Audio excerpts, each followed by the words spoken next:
To the representative of Indonesia. Thank you, Mr. President.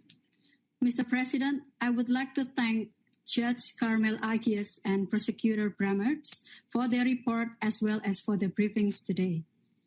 Despite the challenge of COVID-19 pandemic, my delegation is reassured of your commitment and efforts to adapt and to ensure continued implementation of your respective mandates. Mr. President, I will focus on 3 issues today. First, the operational aspect of the mechanism. We are pleased to note the mechanism continued efforts under the leadership of Judge Agius to further enhance the efficiency, effectiveness, and transparency of its operation. It is crucially important for the mechanism to continue making headway in line with the recommendation of the Office of International Oversight Services and the Resolution 2529 of this year.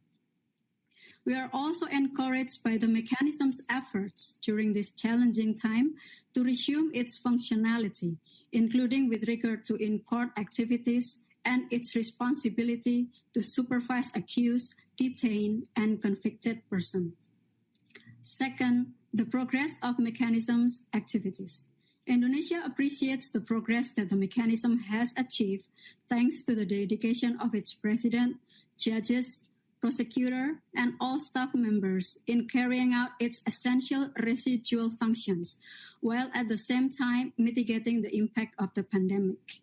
We are pleased to note that the mechanism was able to restart its core judicial activity in The Hague, as well as in the Arusha branch that had been postponed due to the pandemic.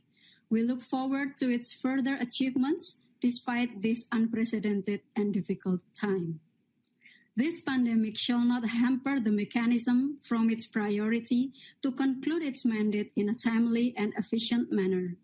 And this brings me to my last point, namely the cooperation of states. We recall that states are required to cooperate with the mechanism, including to comply with orders and requests for assistance in relation to cases before it.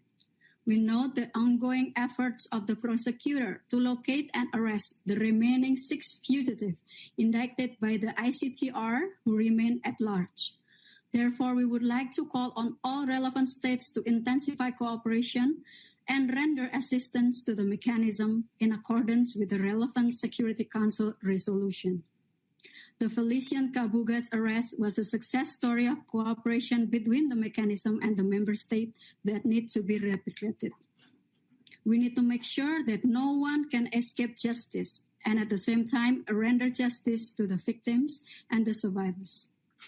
Mr. President, as this is our very last intervention on this file, I would like to express our delegation's sincere appreciation to the ASG of Legal Affairs and his team for their cooperation and excellent work.